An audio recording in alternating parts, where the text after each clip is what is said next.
Oh wow, I've been recording this entire time. So, okay. So, we're getting close to time, so I want to give everybody the answer because, again, what I care about is you working on it, not necessarily, necessarily getting there. So, hopefully you were all able to get there. So, the first thing I do to get this that I found that's easiest is to check if the year is divisible by 400. So, if year mod 400 equals 0, then I know it's a leap year because any year that's divisible by 400 has to be a leap year. It just has to be.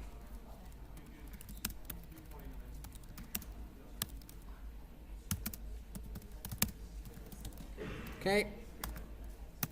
Otherwise, if it's not divisible by 400, so I'll write an else if statement.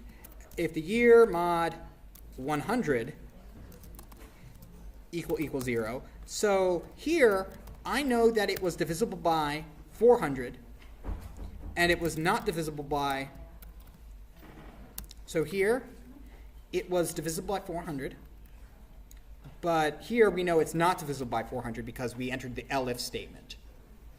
So if it's divisible by 100, then we know it can't possibly be a leap year.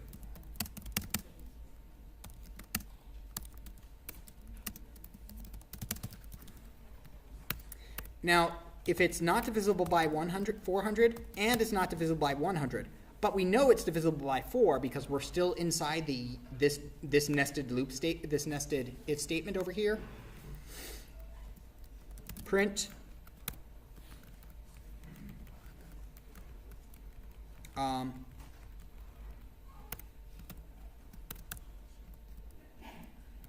leap year. Because if it's divisible by 4, it's a leap year, and it's not divisible by 100, and it's not multiple 400. So if you were able to do this, then pat yourself on the back because that's just the hardest question I can come up with, which only deals with if statements. That's realistic. And if you couldn't do it, don't worry. It was the hardest one I could come up with. And again, this is what, day 4 in class, right? So I generally think that basically students are much more capable of what other professors think students are capable of. So, and I'm often proven right about that. So if you had trouble with this, don't worry, review it. So overall, though, how did people, and because I know I've run slightly over, how do people feel about like doing in-class exercises like this? They prefer this over a standard lecture where I drone on?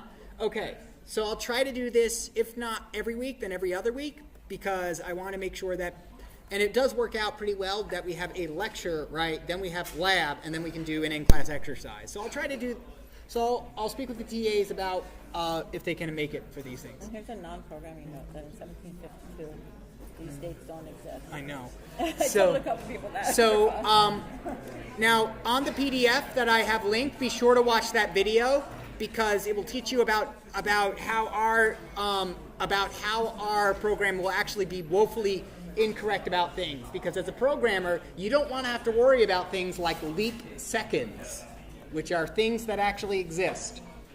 So I have an attached on the PDF. There's a linked video. Watch it if you want to be entertained. Okay. So I'll see you guys next week.